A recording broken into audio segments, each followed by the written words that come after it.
Welcome to the deep dive. Today, we're taking a closer look at Clubhouse. You know, that audio social app. It's fascinating how these platforms keep changing, how we connect online.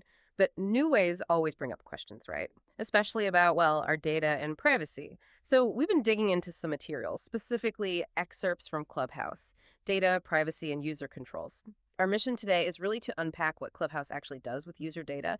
Think recordings, transcriptions, personalization, all that stuff. Okay, let's jump in and see what we can learn about how our conversations are handled on this pretty unique platform. So maybe the most obvious place to start for an audio app is what happens to our words? You know, when we talk on Clubhouse, where does that audio actually go? Could you sort of break down how they handle conversations? Because it feels like there might be different rules for different situations. Yeah, that's right. It's not just one simple answer. There are several distinct ways Clubhouse interacts with audio, depending on the context. So first off, take the live rooms, the ones open to everyone.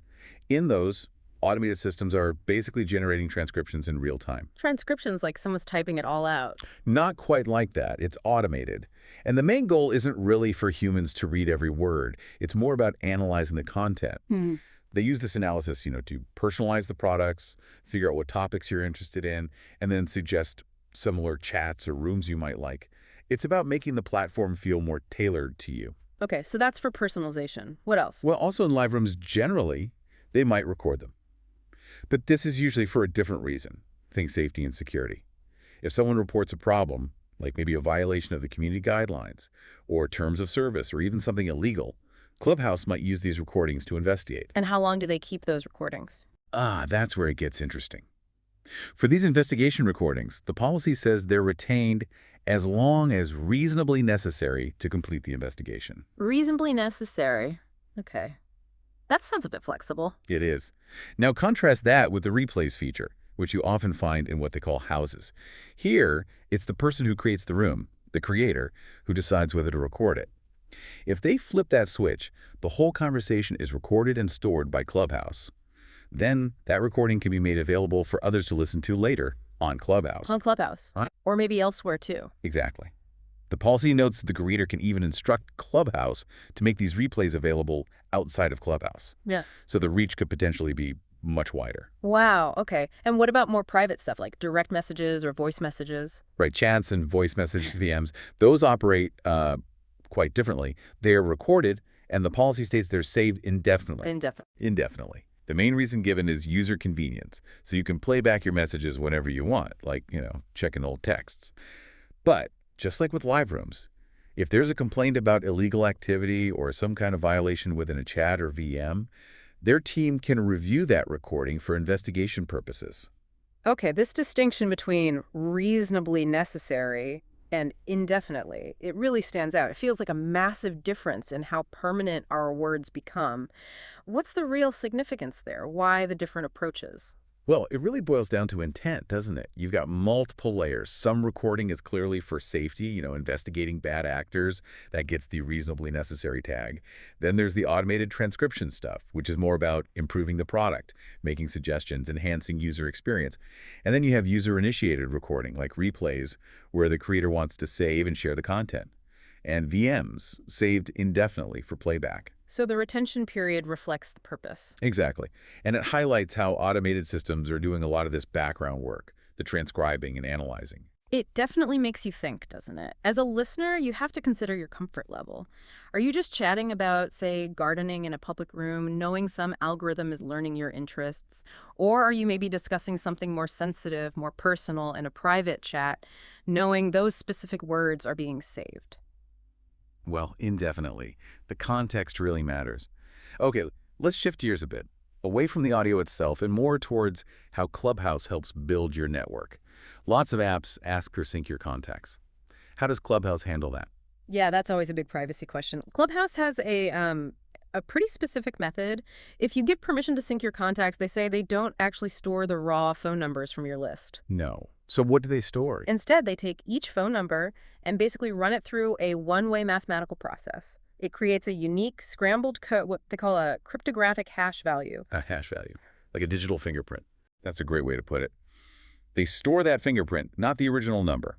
It's designed so it's extremely difficult, practically impossible, to reverse it and get the phone number back.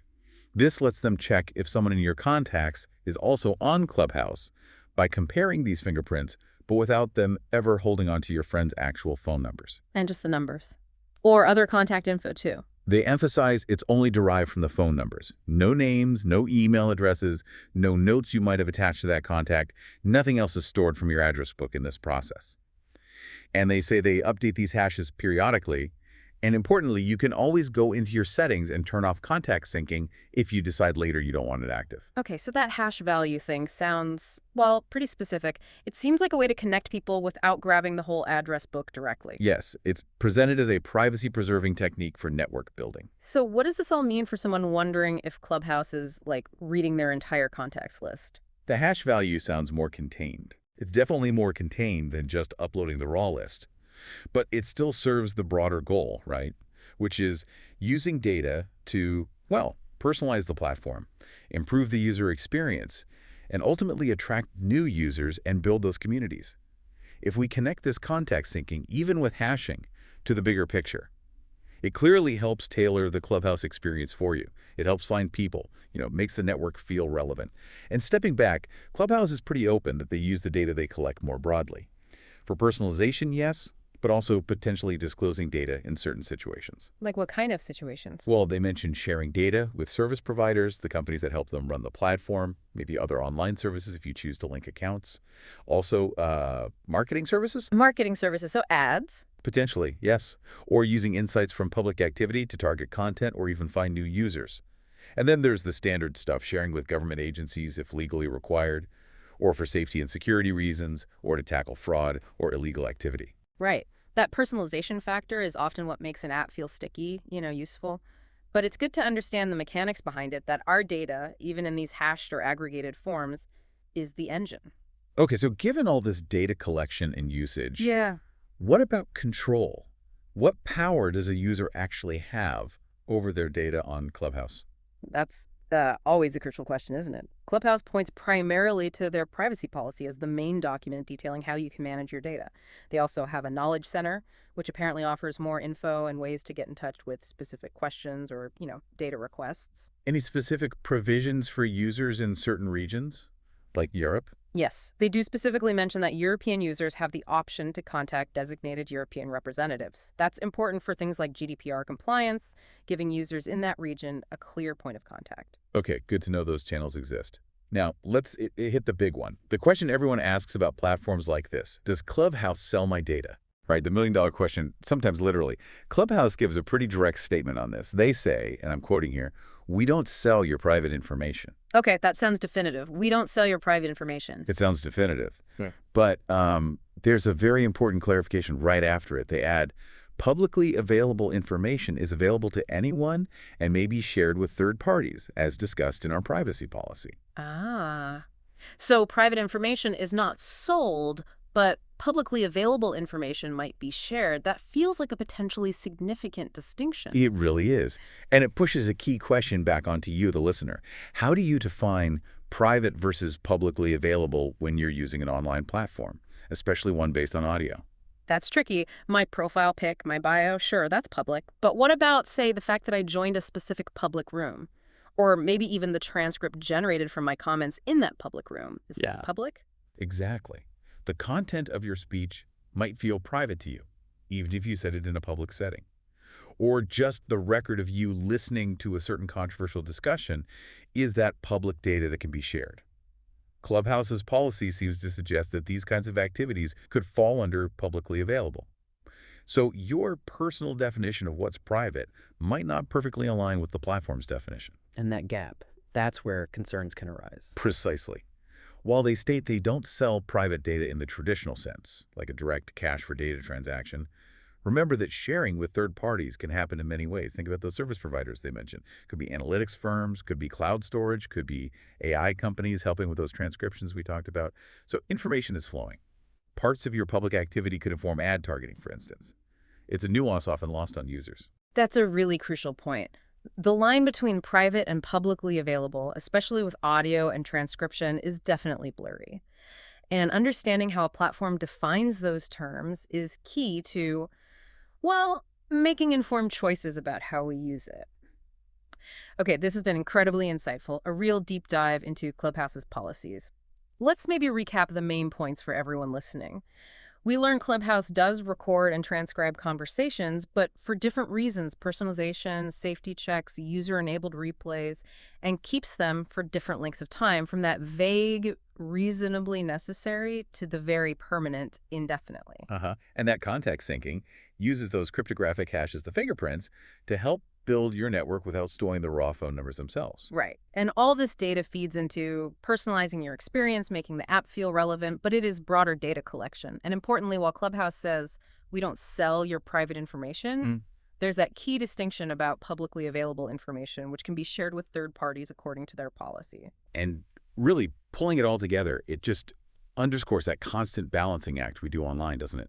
Between the convenience, the connection, and understanding the privacy implications.